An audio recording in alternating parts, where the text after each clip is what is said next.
Film industry में कुछ ही हस्तियां ऐसी हुई हैं जिन्हें मोहम्मद रफी साहब जैसा सम्मान मिला हो। न केवल उनकी जादुई आवाज के फिल्मकार दीवाने थे, बल्कि उनके सीधे साधे और मीठे स्वभाव की भी उतनी ही कदर की जाती थी। जहां भी रफी साहब जाते, उनकी मुस्कान से माहौल खुशनुमा हो जाता। लेकिन कहते हैं ना कि कितना भी अच्छा इंसान क्यों ना हो, वो सबको खुश नहीं रख सकता। रफी साहब के साथ भी ऐसा ही हुआ। उनकी जिंदगी में 4 ऐसे बड़े मौके आए जब उन्हें अपमान झेलना पड़ा, लेकिन आखिर में अपमान करने वालों की ही हार हुई। इन फिल्मकारों ने रफी साहब को झुकाने की कोशिश की, पर उन्होंने बिना बदला लिए अपने स्वभाव और प्रतिभा से उन्हें कैसे जीत लिया, आज हम इसी कहानी को जानेंगे।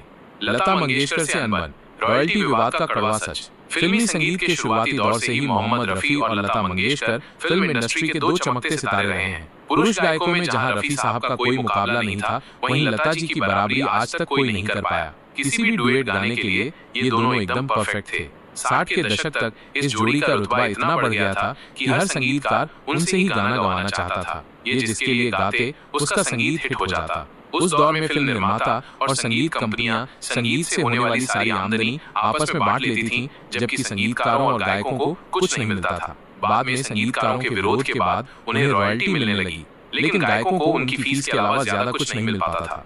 इसी बात पर लता जी ने जोर शोर से रॉयल्टी की मांग उठाना शुरू किया। उनका कहना था कि अगर संगीतकार को रॉयल्टी मिलती है तो गायकों को भी मिलनी चाहिए। जाहिर है, कोई भी अपनी आमदनी छोड़ना नहीं चाहता था, इसलिए संगीत कंपनियों और संगीतकारों ने लता जी का विरोध शुरू कर दिया। लता जी ने किशोर कुमार, मुकेश, मन्ना डे, तलत महमूद जैसे दिग्गज गायकों से बात की और वे भी रॉयल्टी की मांग का समर्थन करने लगे। लेकिन सबसे बड़े गायक मोहम्मद रफी साहब को ये मांग लालच लग रही थी। वे पैसों के मामले में फकीर किस्म के इंसान थे और कहते थे कि जब हमने गाने के लिए एक बार फीस ले ली तो हमारा उस गाने पर कोई हक नहीं होना चाहिए। दिलचस्प बात यह है कि लता जी की सगी बहन आशा भोसले भी यही मानती थी। जब रॉयल्टी की मांग पर मतभेद बढ़ गए तो इस मामले पर सभी गायकों की एक बड़ी मीटिंग बुलाई गई। ऐसा कहा जाता है कि इस सिलसिले में जब विचार विमर्श हो रहा था तो रफी साहब ने लता जी को महारानी कह दिया था। इससे लता जी मन ही मन नाराज थीं। उस दिन की मीटिंग में जब भी रफी साहब ने रॉयल्टी की मांग का विरोध किया तो दोनों के बीच जोरदार बहस हो गई। रफी साहब वैसे तो सज्जन आदमी थे, लेकिन उन्हें उस दिन गुस्सा आ गया और वे बोले, मैं आज से आपके साथ गाना नहीं गाऊंगा। लता जी तो पहले से ही भड़की हुई थीं। उन्होंने भी कहा, आप क्या नहीं गाएंगे, मैं खुद आज से आपके साथ कोई गाना नहीं गाऊंगी।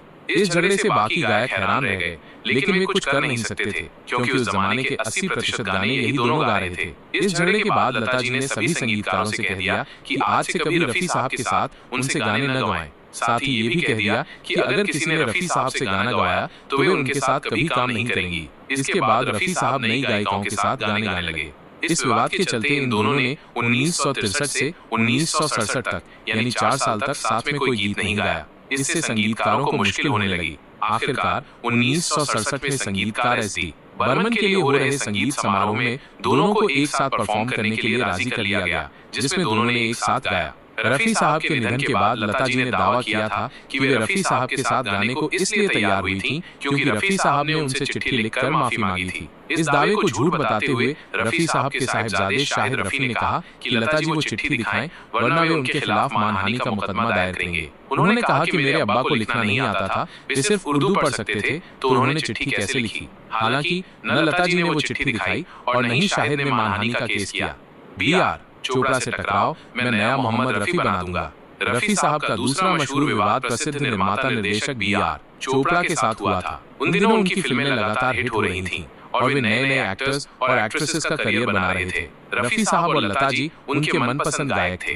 चोपड़ा जी फिल्म इंडस्ट्री में कॉन्ट्रैक्ट कल्चर वापस लाने का विचार कर रहे थे, जिसमें कलाकारों पर सिर्फ एक ही बैनर की फिल्में करने की शर्त होती थी, जिसके बदले में उन्हें फिक्स्ड सैलरी देने का वादा था। उन्होंने रफी साहब से भी ये कॉन्ट्रैक्ट साइन करने के लिए कहा तो रफी साहब ने मना कर दिया। रफी साहब ने कहा, चोपड़ा साहब, कोई भी कलाकार बनकर काम नहीं कर सकता, मेरी आवाज सबके लिए है। उनका इनकार सुनकर चोपड़ा जी भड़क गए और बोले, आज से मेरी फिल्मों में आपको कोई जगह नहीं मिलेगी। मैंने आप जैसे बहुत सिंगर देखे हैं, मैं एक नया मोहम्मद रफी बना दूंगा।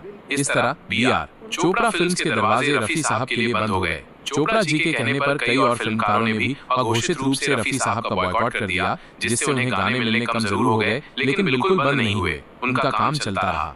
BR चोपड़ा कैंप के संगीतकार रवि ने रफी साहब के मुकाबले महेंद्र कपूर से गाना गवाना शुरू कर दिया, लेकिन रवि जी और खुद महेंद्र कपूर जी दोनों रफी साहब के दीवाने थे। कपूर साहब तो रफी साहब को अपना गुरु ही मानते थे। रवि जी को भी रफी साहब की कमी अखर रही थी। साल 1965 में BR चोपड़ा फिल्म्स एक मल्टी स्टारर फिल्म बना रहा था जिसका टाइटल था वक्त। संगीतकार रवि ने वक्त के लिए सभी गाने महेंद्र कपूर और आशा भोसले से गवा लिए थे, लेकिन उनको लग रहा था कि फिल्म के टाइटल ट्रैक से सिर्फ रफी साहब ही इंसाफ कर सकते हैं। उन्होंने बी.आर. चोपड़ा से गुजारिश की कि इस गाने के लिए आप रफी साहब को ही बुलाइए। बी.आर. चोपड़ा पार की फिल्मकार थे, उन्हें भी रवि जी की बात ठीक लगी, इसलिए उन्होंने रवि जी को एक ब्लैंक चेक दिया और कहा, आप रफी साहब से बोलना कि वे ये गाना गाने के लिए इस चेक में जो चाहे उतनी रकम लिख लें, लेकिन ये गाना जरूर गाएं। हालांकि रफी साहब को न तो पैसे का लालच था और न ही ईगो। इसके अलावा रवि जी ने जब ये कहा कि अगर आपने ये गाना नहीं गाया तो मैं इंडस्ट्री ही छोड़ दूंगा, तो रफी साहब तैयार हो गए। उन्होंने अपनी महानता का एक और सबूत पेश किया और उस ब्लैंक चेक पर उतनी ही रकम भरी जितनी उनकी सामान्य फीस थी। ओपी, नैयर से दूरी, गुस्सैल स्वभाव पर धैर्य की जीत, लगभग ऐसा ही वाकया रफी साहब और बेबाक धुनों के बादशाह ओपी नैयर के बीच हुआ था। ओपी नैयर जितने कामयाब संगीतकार थे उतने ही गुस्सैल और तुनुक मिजाज भी थे। चाहे संगीत हो या जिंदगी, वे दोनों को अपनी शर्तों पर जीते थे। फीमेल सिंगर्स में उनको आशा भोसले ही सबसे ज्यादा पसंद थी और मेल सिंगर्स में रफी साहब। इसके अलावा वे आशा भोसले के साथ रिलेशन में भी थे, लेकिन उनकी बड़ी बहन लता जी से उन्होंने कभी कोई गीत नहीं गवाया।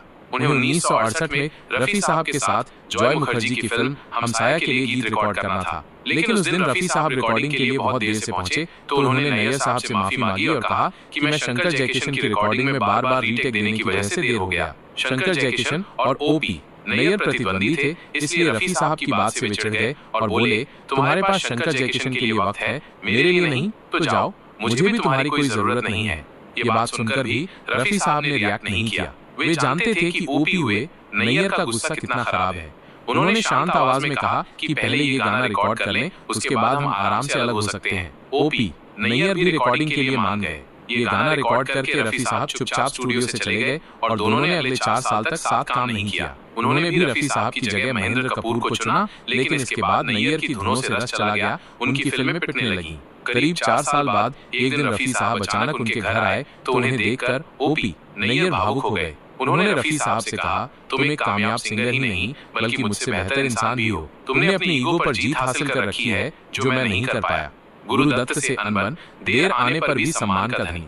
इस तरह की चौथी घटना रफी साहब और महान निर्माता निर्देशक गुरुदत्त के बीच हुई थी। गुरुदत्त भी रफी साहब की आवाज के दीवाने थे और दोनों ने मिलकर कई नायाब गीत गाए। गुरुदत्त उन दिनों एम सादिक की फिल्म 14वीं का चांद में काम कर रहे थे। इसके टाइटल ट्रैक के लिए शकील बदायूनी ने गाना लिखा था और सब चाहते थे कि ये गीत रफी साहब ही गाएं। रफी साहब के हाँ करने के बाद ये तय किया गया कि गुरुदत्त जी के घर पर इस गाने की रिहर्सल की जाएगी। जिस दिन रिहर्सल थी उस दिन सब लोग वक्त से पहुंच गए, लेकिन रफी साहब नहीं आए। तब मोबाइल फोन नहीं था, इसलिए गुरुदत्त जी के भाई को रफी साहब को ढूंढने भेजा गया। वे उन्हें ढूंढते ढूंढते उस स्टूडियो में पहुंच गए जहां पर रफी साहब गाना रिकॉर्ड कर रहे थे। रफी साहब ने उन्हें देखा तो फौरन उनके पास आए और बोले कि आप जाइए, मैं यहाँ की रिकॉर्डिंग खत्म करके आपके घर आ जाऊंगा। इस तरह रफी साहब को देर हो गई। रिकॉर्डिंग खत्म करने के बाद जब वे गुरुदत्त के घर आए तो वहाँ उनका बेसब्री से इंतजार हो रहा था। सब लोगों को थोड़ा बुरा भी लग रहा था, इसलिए रफी साहब ने अपनी आदत के मुताबिक सबसे माफी मांगी और कहा कि वो गाना बहुत खूबसूरत था, इसलिए बार बार रीटेक होने की वजह से मुझे देर लग गई। गुरुदत्त को लगा कि रफी साहब उनके गाने को कमजोर समझ रहे हैं, तो वे तल्खी से बोले, ये हो सकता है कि वो गाना बहुत अच्छा हो, लेकिन आपको जो गाना गाना है वो भी बहुत स्पेशल है। रफी साहब बेकार की बहस में नहीं पड़ते थे, इसलिए वे फौरन बोले, इसमें क्या शक है, आप कह रहे हैं तो बिल्कुल ऐसा ही होगा। जब इस गाने की रिहर्सल पूरी हुई तो रफी साहब ने अपने शब्द वापस ले लिए और कहा कि वाकई ये गाना उस गाने से ज्यादा बेहतर है। दोस्तों, ऐसे थे मोहम्मद रफी साहब। उनकी जितनी बात की जाए उतनी कम है। उन्होंने अपने स्वभाव, प्रतिभा और विनम्रता से उन सभी लोगों को झुका दिया जिन्होंने उन्हें अपमानित करने की कोशिश की थी।